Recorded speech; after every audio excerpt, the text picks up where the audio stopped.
everybody, and welcome back to another video. The Hybrid Prince has just released, and this book is big for a multitude of reasons. Firstly, it's the beginning to the next Wings of Fire arc, starting off a new saga. And secondly, it's the first main series WAF novel we've gotten in 4 years. The hype has been real, and so have the expectations. In this review, I'll separate the video into 2 main portions. Spoiler-free territory, where I talk about my thoughts on Book 16 with no spoilers, hints, or anything else that would ruin your reading experience, and a spoiler-full segment, which you will be amply warned about. There's just so much to discuss that I need to get into the full details of, so stay tuned until the end for my deeper thoughts. I have tons to talk about, and this has just been something I've been waiting to make for a long time now. Wings of Fire is back in full swing, you guys. But before we begin, a huge shout out to my patrons. Never95, Thistle, Noopto, Pyronuke, Avril, Pancake, Escarada, Adequate, Alex Cleaver, Moonclaw, Isaac, Iris, Minecraft9, Pantala Resident, Horizon the Furwing, Crystal, and Phantom the Dragon. Thank you all so much for supporting me. Links to their social medias are in the description down below. Anyways, without further ado, let's get into the video. The Hybrid Prince follows the story of Umber and Sora, who fled from Jade Mountain Academy after the latter's attempt to get revenge only resulted in more death and destruction. As fugitives, they have no clear place left to go. Returning home would doom their siblings, and traveling anywhere else would result in Sora facing punishment from several kingdoms. The place they ultimately arrive to is not on any map, filled with dragons unlike anything either of these siblings have ever seen. With mystery and unease soon afoot on this strange isle, Umber must wrestle between what's easy versus what's right. I'm going to start by saying this simply and excitedly. I love The Hybrid Prince.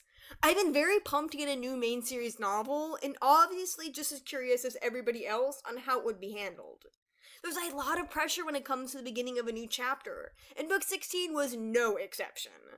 However, I can confidently say that I am thrilled with the way Arc 4 is going. The Hybrid Prince was great.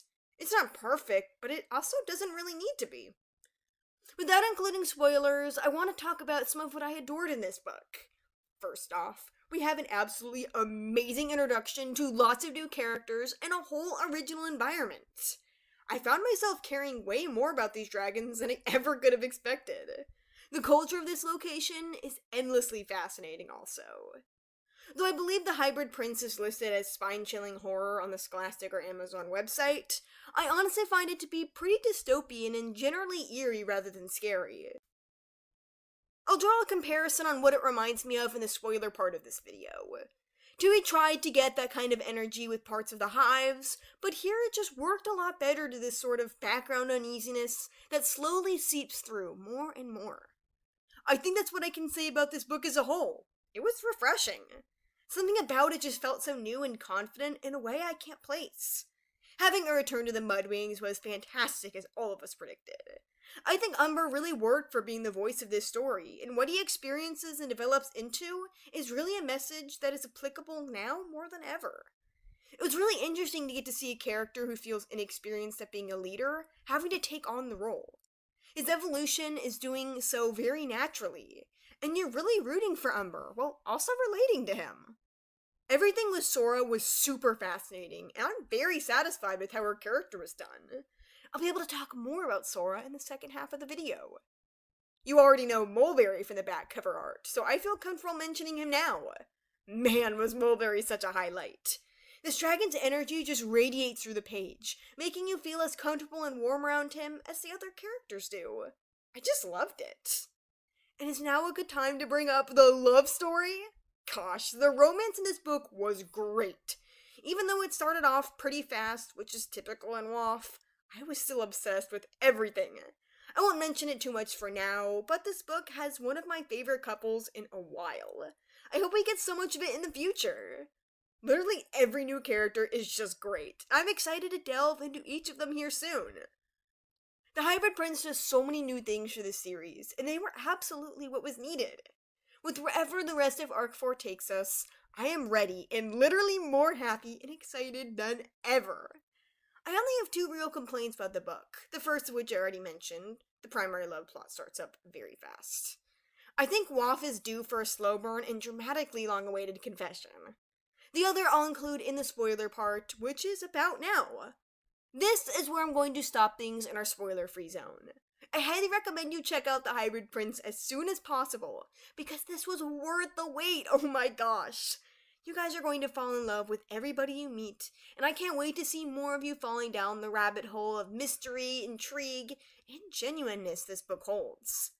When I sat down to read book 16, I literally didn't get up. I just sat there for hours, reading until I was done.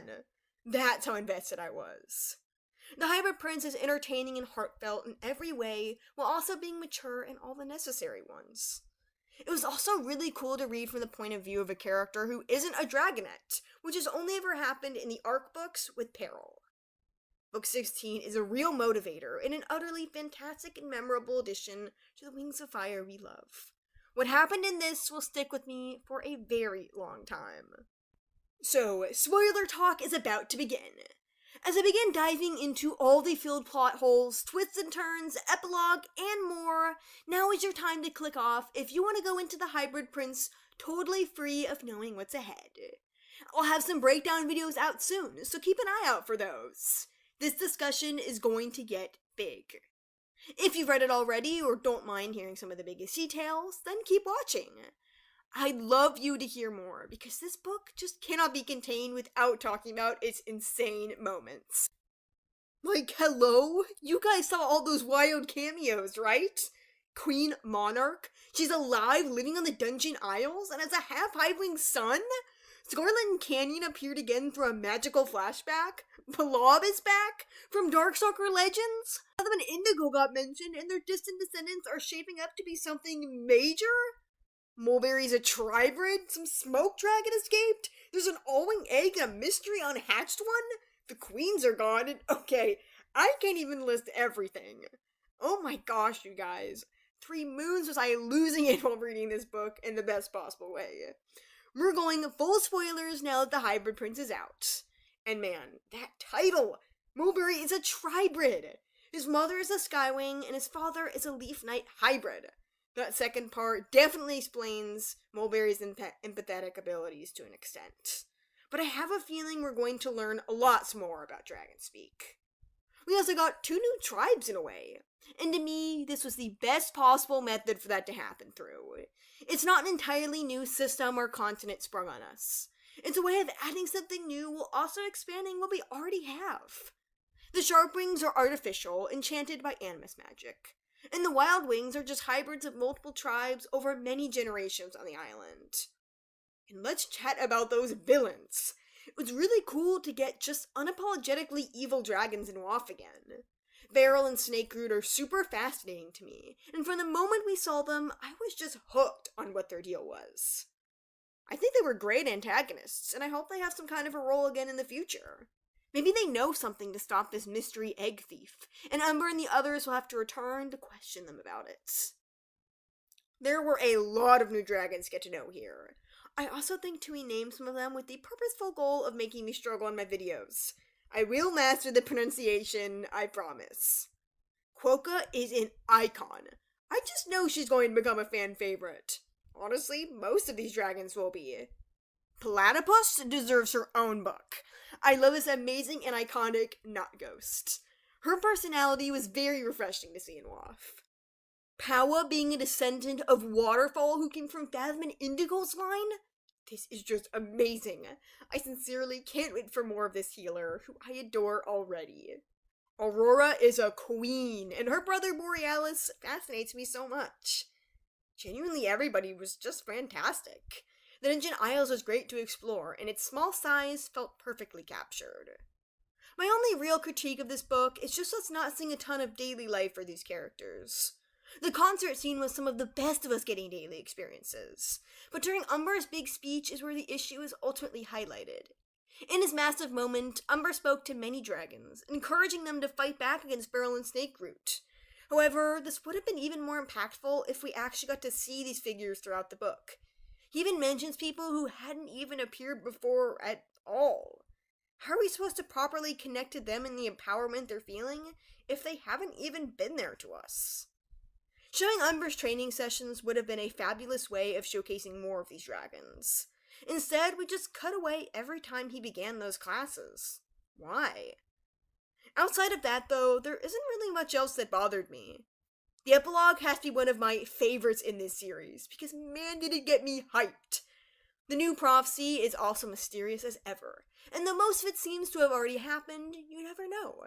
Maybe they'll pull a Darkstalker and change what we thought we knew.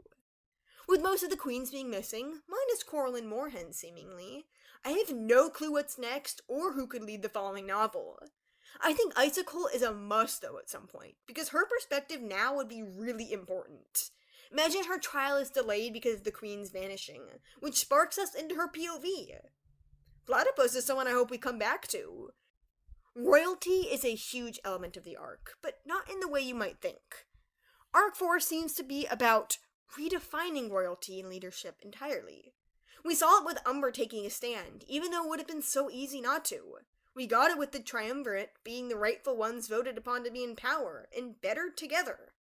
I think both Pyria and Pantala are going to change for good. Our earliest look at that came all the way back with Thorn getting the throne, and then the Silkhive Council. Succession as a concept will never be the same, and it's going to harken waft back to its earliest days of the Queen's Claws, only working together rather than apart. The lesson of this arc is exactly what the world needs right now.